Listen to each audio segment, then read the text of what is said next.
Halo, Assalamualaikum warahmatullahi wabarakatuh. Oke, selamat pagi, selamat siang semuanya. Pada pertemuan selanjutnya, Bu Rizky akan menjelaskan mengenai bab 5 yaitu rasio likuiditas. Untuk pertemuan kemarin, saya sudah menjelaskan mengenai analisis rasio. Jadi, di analisis rasio ini, kita bahas mengenai rasio apa saja yang perusahaan gunakan dalam menganalisis perusahaannya gitu ya. Yang pertama ada rasio likuiditas. Nah, biasanya rasio likuiditas ini digunakan perusahaan dalam melihat kemampuan perusahaan membayar keseluruhan atau kesebagian utang. Jadi kalau ada perusahaan yang tidak mampu atau tidak sanggup membayar hutangnya, maka di sini berarti adanya kesalahan manajer dalam memanage keuangannya. Nah, bila mana adanya kegangguan tersebut otomatis akan merusak hubungan antara perusahaan dengan para kreditor jangka panjang maupun pada konsumen juga. Karena adanya ketidakpercayaan kepada perusahaan tersebut yang mana tidak mampu membayar hutangnya. Untuk rasio likuiditas ini terutama kemampuan perusahaan dalam membayar kewajibannya jangka pendek, jadi pada jangka 1 tahun gitu ya. Oke, biasanya di sini itu perusahaan tidak punya dana maupun mempunyai dana berlebih. Penyebab utama kejadian kekurangan atau ketidakmampuan perusahaan, nah tadi sudah saya jelaskan bahwa penyebabnya adalah kemampuan perusahaan yang tidak bisa menjalankan atau lalai dalam memanage perusahaannya. Oke, menurut Fred Weston menyebutkan bahwa rasio likuiditas merupakan rasio yang menggambarkan kemampuan perusahaan dalam memenuhi jangka pendeknya, kewajiban jangka pendeknya. Kemudian, selain itu, fungsinya untuk apa rasio likuiditas? Untuk menunjukkan atau mengukur kemampuan perusahaan dalam memenuhi kewajibannya yang sudah jatuh tempo, baik kewajiban kepada pihak luar maupun pihak perusahaan dalam perusahaan. Nah, rasio likuiditas sering disebut juga dengan rasio modal kerja yang menggunakan atau mengukur seberapa liquid suatu perusahaan. Caranya dengan membandingkan komponen yang ada di neraca. Jadi nanti yang ada di laporannya, setiap komponen kita bandingkan. Yang dibandingkan mengenai apa? Mengenai total aktiva lancar dengan total pasiva lancar. Ingat, aktiva lancar itu yang bisa dicairkan kurang dari 1 tahun. Contohnya kas atau giro, bank atau sediaan. Nah, kalau total pasiva lancar berarti utang jangka pendeknya yang kurang dari 1 tahun. Kemudian terdapat 2 hasil penilaian terhadap pengukuran likuiditas. Pada materi sebelumnya sudah saya jelaskan. Bila mana perusahaan itu mampu membayar kewajibannya jangka pendek, maka keadaan perusahaan disebut liquid. Ya, sebaliknya bila perusahaan tidak mampu memenuhi kewajibannya dikatakan illiquid. Contohnya di sini.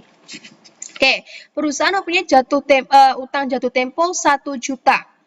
Aktiva lancarnya berarti kalau jatuh tempo ini ingat ya, kalau likuiditas berarti kan utang jangka pendek. Atau pasiva lancarnya itu 1 juta. Kemudian aktiva lancarnya 1.200.000. Otomatis di sini perusahaan dikatakan liquid. Oke. Sebaliknya, nah, jika aktiva lancarnya hanya 800.000, sedangkan ini tadi utangnya 1 juta, otomatis perusahaan dikatakan illiquid karena tidak punya dananya tidak cukup untuk membayar hutangnya. Nah,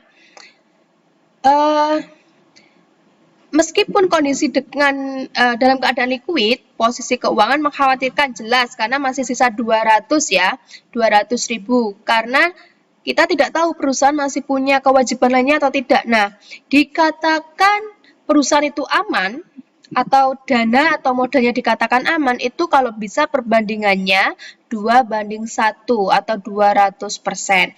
Jadi seandainya tadi kan perusahaan punya dana atau aktiva lancarnya 1.200.000. Lebih amannya berarti kalau 2:1 berarti 2.400.000 karena kita tidak tahu kewajiban perusahaan lainnya. Tujuan dan manfaat rasio likuiditas. Pihak yang paling berkepentingan adalah pemilik perusahaan dan manajemen perusahaan yang mampu menilai keadaan perusahaan mereka sendiri. Kalau pihak luar itu adalah pihak kreditor atau penyedia dana bagi perusahaan, berarti misalnya perbankan atau investor gitu ya. Jadi rasio likuiditas itu tidak hanya dibutuhkan oleh perusahaan saja, tetapi dengan pihak luar seperti investor, perbankan, atau kreditor lainnya. Oke, ini adalah tujuan dan manfaat yang dipetik dari hasil rasio likuiditas. Untuk mengukur kemampuan perusahaan membayar kewajiban yang jatuh tempo. Kemudian mengukur kemampuan perusahaan dalam membayar kewajiban jangka pendeknya. Untuk mengukur kemampuan perusahaan membayar kewajiban jangka pendek tanpa memperhitungkan sediaan atau piutang. And so on gitu ya. Nah, nanti bisa kalian baca. Oke, next ke jenis-jenis rasio likuiditas. Yang pertama adalah rasio lancar atau current ratio, rasio sangat lancar quick ratio atau asset test ratio, rasio kas atau cash ratio, rasio perputaran kas, dan inventory to net working capital. Yang pertama kita akan membahas mengenai rasio lancar atau current ratio. Nah, rasio yang mengukur kemampuan perusahaan dalam membayar kewajiban jangka pendek atau utang yang segera jatuh tempo pada saat ditagih secara keseluruhan. Dengan kata lain, seberapa banyak aktiva lancar yang tersedia untuk menutupi kewajiban jangka pendek yang segera jatuh tempo. Jadi di sini yang dilihat untuk mencari rasio lancarnya nanti adalah aktiva lancar dengan utang lancar. Yang termasuk aktiva lancar adalah di sini sudah jelas ya di bab-bab sebelumnya ada kas, bank ini adalah giro tabungan gitu. Surat-surat berharga, piutang, sediaan, biaya dibayar di muka, pendapatan yang masih harus diterima. Jadi kalau aktiva lancar ini nanti berarti adanya pemasukan dana kepada perusahaan yang masuk ke perusahaan itu adalah aktiva lancar. Kemudian utang lancar ini adalah kewajiban perusahaan jangka pendek lancar. Berarti ini harus segera dibayar kurang dari 1 tahun atau maksimal 1 tahun. Nah, hasil pengukuran rasio apabila rasio rendah dapat dikatakan bahwa perusahaan kurang modal untuk membayar utang. Apabila hasil pengukuran rasio tinggi belum tentu kondisi perusahaan sedang baik. Nah, tadi saya jelaskan bahwa rasio lancar dengan standarnya 200% atau 2:1. Jadi aktiva lancarnya 2, utangnya 1. Rumusnya mohon diingat, aktiva lancar dibagi utang lancar. Ya. Current asset dibagi current liabilities. Contohnya, untuk pembahasan rasio ini kita menggunakan laporan keuangan PT Yumiko Maharani Tbk yang ada di halaman 111 dan 112. Nah, untuk halaman 111 atau datanya itu ada di bab 4. Kita cari halaman 111. Oke, ini ya. Tadi rumusnya apa? Aktiva lancar. Aktiva lancarnya berapa? 1640 dibagi dengan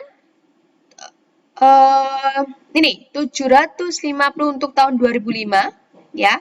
Tahun 2006 berarti 1340 dibagi dengan utang lancarnya 750. Kita buktikan. Nah, ini jadi datanya ada di bab 4 ya, ingat-ingat. Oke. Ditemukan untuk tahun 2005 itu 2,2 kali. Maksudnya apa? Artinya jumlah aktiva lancar sebanyak 2,2 kali utang lancar atau setiap 1 rupiah utang lancar dijamin oleh Rp2,2 harta lancar. Jadi maksudnya adalah di sini perusahaan memiliki aktiva lancarnya 2,2 kali dari utang lancarnya. Jadi seandainya nih utang lancarnya itu Rp1, otomatis bisa terbayarkan dengan Rp2,2 untuk tahun 2005. Sama untuk tahun 2006 caranya membaca sama. Jadi dengan Rp1 utang lancarnya bisa dijamin perusahaan karena memiliki aktiva lancarnya atau harta lancarnya 1,8 gitu.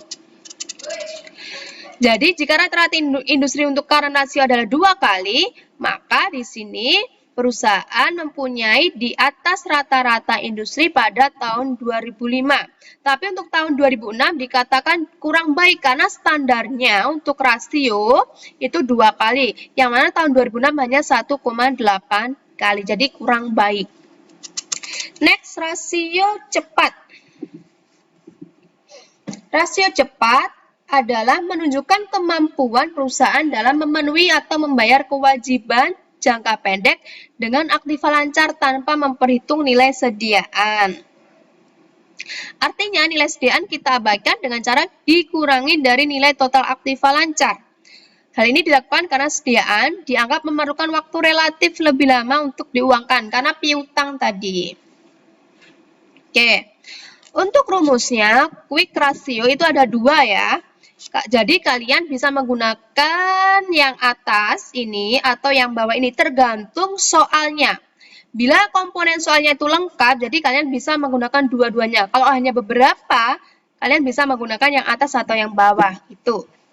Karena di contoh soalnya ini hanya yang diketahui hanya yang bagian atas, yang mana total aktiva lancar dikurangi sediaan dibagi utang lancar, jadi kalian hanya menggunakan yang rumus atas.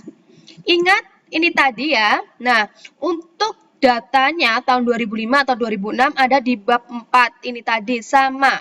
Jadi kalian kalau yang punya buku silakan dibuka halaman 111 pada bab 4. Kalau yang punya PDF berarti membuka PDF keduanya bab 4 dan bab 5. Tinggal dimasukkan berarti 1640 dikurangi inventorinya 250 dibagi 750 untuk yang tahun 2005. Tahun 2006 berarti 1340 dikurangi 310 dibagi 750. Nah, ini. Kemudian kalau quick rasionya atau rasio cepatnya standarnya 1,5 berarti keadaan perusahaan lebih baik dari perusahaan lain. Kondisi ini menunjukkan bahwa perusahaan tidak harus menjual sediaan bila hendak melunasi utang lancar. Jadi cukup dengan harta yang dimiliki perusahaan tadi karena rasio cepatnya lebih tinggi dari 1,5 yaitu 2,52 untuk tahun 2005, tahun 2006 adalah 2,2. Next, rasio kas. Untuk rasio kas merupakan alat yang digunakan untuk mengukur seberapa besar uang kas yang tersedia untuk membayar hutang. Jadi untuk rasio kas ini untuk melihat seberapa banyak isi kas perusahaan. Untuk rumusnya ada 2 lagi, cash or cash equivalent dibagi current liabilities. Berarti kas dikurangi dengan cash equivalent dibagi dengan total utang lancarnya. Atau kas ditambah giro dibagi dengan utang lancarnya. Oke, tahun 2005 250. Ini kita menggunakan yang rumus di bawah karena yang lebih lengkap adalah rumus yang di bawah karena ada kas dan giro bank. Oke, ini bukan inventory ya, melainkan nanti ini silakan diganti current liabilities karena utang lancar. 250 dibagi dengan ditambah dengan giro banknya 350 dibagi dengan total lancarnya 750. tahun 2005 didapatkan 80%. Kemudian untuk tahun 2006, 260